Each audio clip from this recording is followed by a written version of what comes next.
So ek praat vanoggend met 'n mamma wat baie graag met digitale bemarking wil begin. Maar sy lewe paycheck tot paycheck. Nou, ek wil gou-gou ietsie met julle deel. As julle my nog nie ken nie, my naam is Loret. Ek's 'n voltydse werkende mamma met 'n begeerte om enige by die huis bly mamma te wees wat 'n inkomste genereer op 'n daaglikse basis. Maar ook met dit wil ek nie meer nee sê vir my kinders nie. Nie nee vir 'n sjokolade wat R10 kos of 'n roomys nie, of nee te moet sê vir snoepiegeld, of nee te moet sê as hulle sport wil doen en ek kan nie die toerusting koop nie. En daarom het ek gegaan en ek het vir lank op social media geskraal en ek het op hierdie digitale bemarking besigheid afgekom en ek het 'n leap of faith gevat waar ek my maand se petrol gevat het en dit gebruik het om dit aan te koop vir my.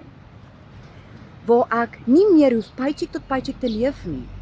Nou, wat amazing is ek gebruik 2 ure van my dag, my selfoon en my outomatiese stelsel wat vir my geld genereer op 'n daaglikse basis.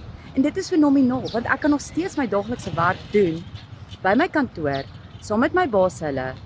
Ons is baie lief vir hulle. Maar ek hoef nie meer 'n paycheck tot paycheck te leef nie. So mamma, as jy daai kans wil vat, vat 'n leap of faith en stuur vir my in die comments 5 en ek deel graag met jou hoe ek dit doen.